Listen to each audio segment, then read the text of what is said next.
Dear viewers, when we talk about an economic system, we mean different ways or methods by which a society addresses questions about the production, distribution, and consumption of goods and services.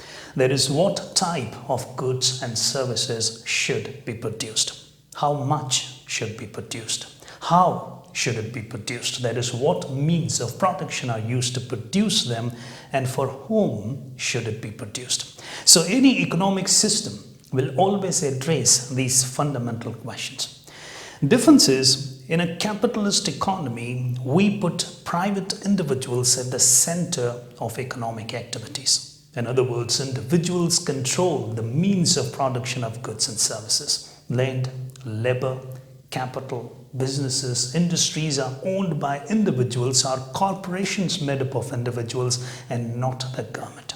So for example, if Ahmed wants to start a business in a capitalist economy, he is free to decide where to invest his money, what to produce and sell at what prices. And all this without or sometimes with limited government intervention. Another term often used interchangeably for a capitalist economy is a free market economy. Literally, a free market is where an individual is free to sell any product and at any price. Let's say Ahmed wants to sell a book for ₹20, but someone comes along and says he wants to buy that book for ₹10 only. Now, transaction will occur only when Ahmed, the seller, and the buyer have voluntarily agreed on a given price. And while doing so, Ahmed faces no outside intervention. So he can sell the book for ₹10 or 15 or 20, it is for him to decide. Hence, a free market economy, much like capitalism, is individual-centric. But even though both these terms are used interchangeably, they are not the same thing.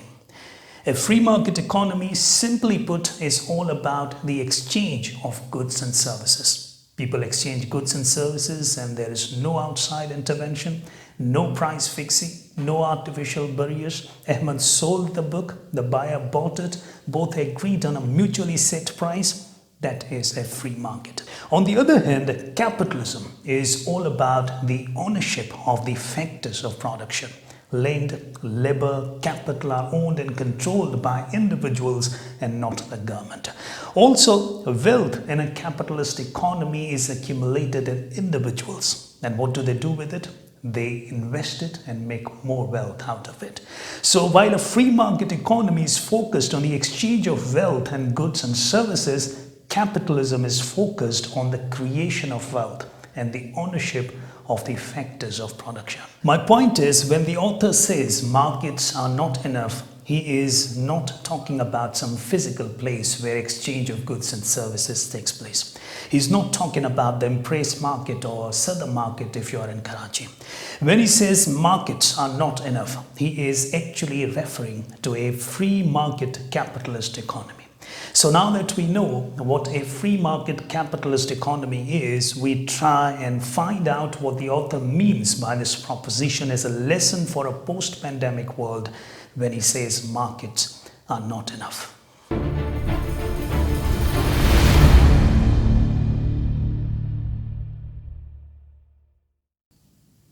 If capitalist economies are individual-centric, where individuals own and control the means of production, they decide what to produce and sell at what price, socialist economies are different. In fact, they are the opposite of capitalist economies. In a socialist economy, government owns and controls the means of production. In other words, from the production of goods and services to their prices and distribution, everything is controlled by the state. And the only role of individuals in a socialist economy is to work and generate wealth, which is then distributed to everyone, from each according to his ability to each according to his contribution. That is, each member in a society gets a share of an economy's total production based on their share of contribution. So if Ahmed, for example, has contributed more to the economy, his share in the economy's total production will be higher than Ali, for instance, who has contributed less. But Ahmed, in a socialist economy, cannot own the means of production, nor can he decide what to produce and sell at what price. Government does that. In return, the government ensures that Ahmed's basic necessities are met. Education, shelter, job security are all managed by the state. In short, the main argument in a debate between socialism and capitalism is focused on number one, socio-economic equality, and number two, the extent to which the government controls the means of production. During the Cold War, especially in the 1980s, the US President Ronald Reagan and the UK Prime Minister Margaret Thatcher introduced a number of free market reforms in their countries, and these reforms were followed in different parts of the world. These leaders literally became obsessed with capitalism, so much so that Margaret Thatcher used to shut down any debate over any system other than free markets, saying there is no alternative. The collapse of communism further strengthened this proposition. Later, it wasn't just Thatcher. Socialism, on the other hand, was looked down upon by the West as an economic system, mainly because they thought that socialism and communism are one and the same thing. Therefore, the West was as hostile to socialism as it was to communism, because Soviet Union, the West's greatest enemy during the Cold War, was a communist state.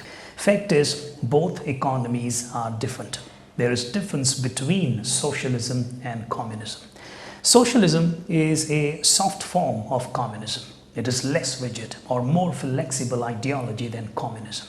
First of all, communism does not allow individuals to own private property. All property, including the means of production, are owned by the government. On the other hand, under socialism, individuals can still own private property. Real estate, buildings, any objects, even intellectual property can be privately owned. But the means of production, means through which wealth is generated, are owned and controlled by the state. Secondly, in a communist economy, the government provides basic necessities based on people's needs, whereas socialism rewards people on the basis of their individual contribution to the economy. In other words, it rewards innovation and hard work. So if socialism is from each according to his ability to each according to his contribution, communism is from each according to his ability to each according to his needs. Finally, socialism is compatible with democracy, whereas communism favors creating an authoritarian state. As a result, the world today has come to think of socialism as entirely different from what the term meant during the Cold War. And according to the author, people now are ready to embrace it. Even in the United States, the country known for its support of a free market capitalist economy, for example, 43% of those surveyed in a May 2019 Gallup poll agreed that some form of socialism, some form of government control of the economy would be good for the country. In 1942, only 25% did. Now there is a feeling that markets alone cannot solve the problems of inequality and job insecurity. These problems require government solutions. Therefore, people now want greater government intervention in the economy. They want new safety nets to meet the basic necessities of life, a Green New Deal to address climate change, and higher taxes for the rich.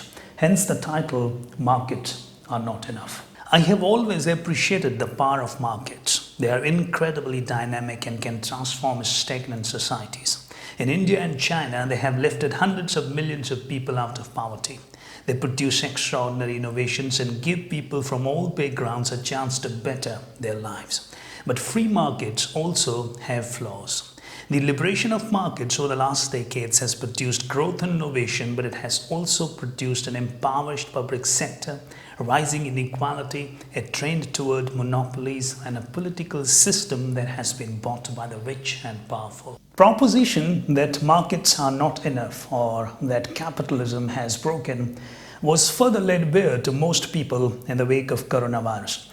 The United States, again, for example, was seen desperately short on COVID tests. Not because the US is incapable of doing that, but because the healthcare system in the United States is outside the control of the government. It is owned and operated by a private sector business. It's a corporation with an end to maximize profits. So if you were rich or had connections, you had no such problems. Others, including healthcare workers, had to wait for weeks to least get a COVID test. However, we must not forget that such shocks to capitalist system like the pandemic now are not new. There have been crisis-like situations before that called for drastic changes, but after each crisis, the economy was patched up and everything was back to normal. The world moved on. Question is, can we do it now? Maybe. But this time the author believes there is a greater dissatisfaction with capitalism than ever before. Even the Financial Times, a newspaper based in London since 1888 and a consistent advocate of capitalism, on April 3rd, 2020 began its lead editorial by saying that the coronavirus pandemic would call on people to make collective sacrifices, and that to demand collective sacrifice you must offer a social contract that benefits everyone. Meaning a need for more active role of governments in the economy. In other words, markets are not enough. Also, Margaret Thatcher was wrong when she said there is no alternative. We find some countries have tested systems other than a free market capitalist economy, and the results have been amazing. For example, China, the fastest growing economy for the last 20 years or so, has mixed capitalism with estate planning. 90% of the new jobs are in the private sector. But all the land is still owned by the state. Control of energy resources is controlled by the state.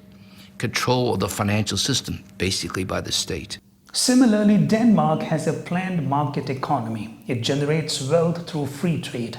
The government then collects much of this wealth and spends it to make sure its citizens have equal opportunities. Denmark's taxes add up to 45% of its GDP. In return, people in Denmark get universal healthcare, free education, high-quality infrastructure, and a lifetime retirement income. In the end, we cannot close down the world. All we need are regulations to make sure the competition in the market is fair. People should be honored for the work they do. Markets must reward them. Tax policies must be made to support them. Governments must provide them with safety nets. This is exactly what the countries in the Northern Europe, such as Denmark, have done. They have understood that markets are amazingly powerful, yet not sufficient, and that they need supports and buffers and supplements. Hence, we must adopt their best practices to our national realities. It is high time we realize that markets are not enough.